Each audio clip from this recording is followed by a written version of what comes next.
नमस्कार दोस्तों, कैसे हो आप। आशा करते हैं आप ठीक होंगे और आपके प्लांट भी अच्छे से ग्रो कर रहे होंगे। तो आज है अक्टूबर की 10 तारीख और अब मौसम में थोड़ी सी सर्दियाँ स्टार्ट हो चुकी है। सुबह सुबह काफ़ी अच्छी सी ठंड लगती है, शाम को भी ठंड लगने लग गई है। तो अभी मान तो नहीं सकते हैं कि डोरमेंसी पीरियड स्टार्ट हो चुका है, क्योंकि ये शुरुआती ठंड है। दोपहर में काफ़ी तेज़ धूप होती है, गर्मी भी होती है इसलिए। लेकिन अभी आपको कुछ प्लांट में देखने को आएगा कि कई प्लांट्स की लीव्स येलो होकर गिरने लगेगी, क्योंकि बारिश का पानी इन्हें लगातार मिल रहा था और बारिश ख़त्म होने के बाद में जब इनकी सॉइल सूख जाती है और इनकी आदत जो पिछले 2 महीनों से बनी हुई थी बारिश का पानी लेने की, वो छूट सी गई है।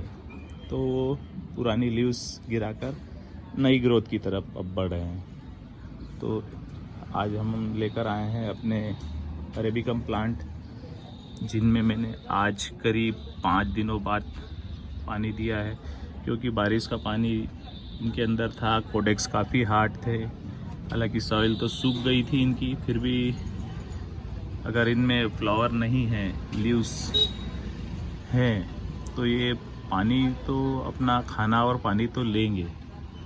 लेकिन मैंने सोचा कि इन्हें 2 दिन और प्यासा रखा जाए तो कोई फ़र्क नहीं पड़ता है। अरेबिकम को अगर आप 7 से 8 दिन पानी नहीं भी दोगे तो कोई दिक्कत नहीं रहेगी।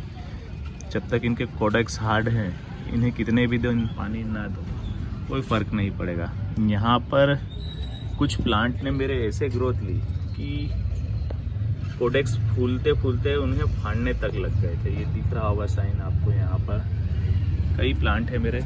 एक मेरा यहाँ पर ग्राफ्टेड प्लांट है, उसने भी देखिए तेज धूप में आपको दिख रहा होगा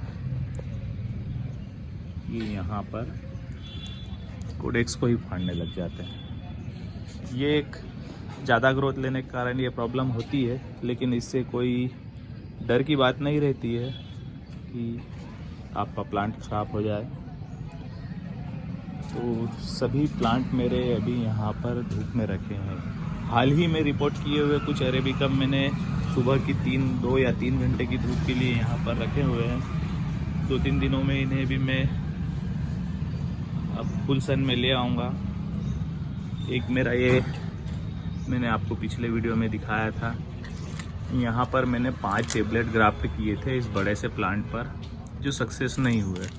पर उसका मुझे कोई बड़ा नुकसान नहीं हुआ, क्योंकि 9 ब्रांच नई निकल कर आई है। तो ये अब एक अच्छे से बोनसाई शेप में मल्टी ब्रांचेस वाला प्लांट डेवलप होगा। फिर अगले साल इन पर 4 की 5 की जगह 9 नई सी कलर ग्राफ्ट किए जाएंगे। और अलग अलग ब्रांच पर अगर ग्राफ्टिंग होगी तो 100% सक्सेस मिलेगा। 4 से 5 एक साथ ग्राफ्ट करने में कभी कभी समस्या आ जाती है, क्योंकि सही से बैठ नहीं पाती है। आपका प्लांट समय पर किस कंडीशन में होता है इस पर भी डिपेंड करता है। तो कई सारे मेरे सीड पॉट पकने की कंडीशन में आ चुके हैं। अब जैसे जैसे इन्हें तेज़ धूप मिलेगी, ये मैच्योर होकर खुद बिखरने लग जाएंगे। तो इन्हें भी मैं हार्वेस्ट कर लूँगा। वैसे मैंने अभी करीब 300 सीड मैंने काउंटिंग की, एक दिन बैठकर 300 सीड जर्मिनेट किए हुए हैं, नीचे रखे हुए हैं मेरे बालकनी में, जो 100% रिजल्ट के साथ में। एक मेरा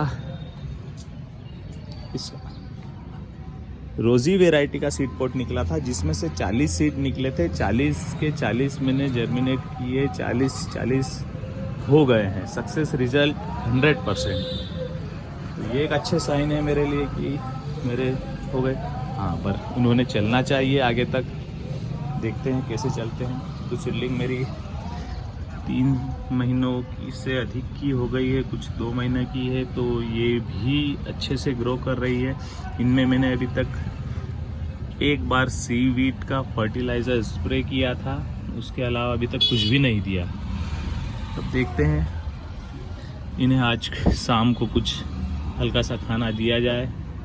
कुछ में मैंने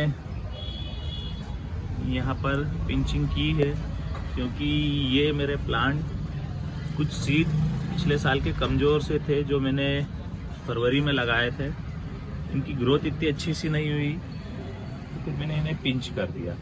और ये तो अभी की सीडलिंग है मेरी, इन्हें भी पिंच किया है मैंने, क्योंकि सिंगल ब्रांच वाले तो मेरे पास कई सारे हो गए हैं। मैंने सोचा कि थोड़ा सा पिंचिंग कर इन्हें अच्छा सा बोनसाई लुक दिया जाए। जैसे कि ये मैंने पिछले साल पिंच किया था, कहाँ गया एक तो ये वाला, ये देखिए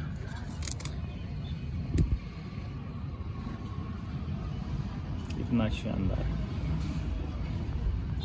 कोडेक्स भी कितना शानदार से फूला है, एक साल में ये रिजल्ट है इसका।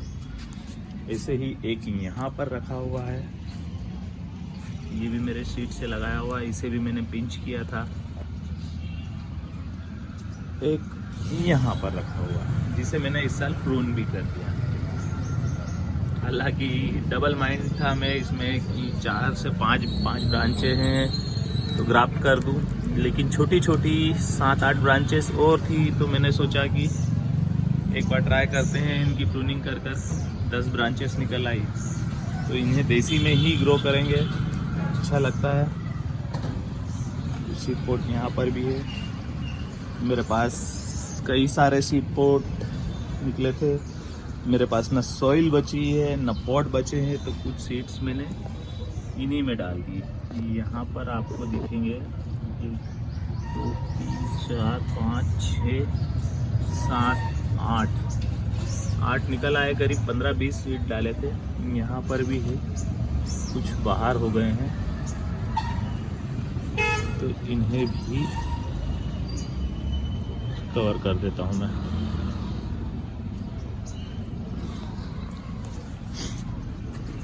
अब जो सीड पोट निकलेंगे करीब 1 2 3 4 5 6 7 8 9 10 11 और नीचे 2 है 13।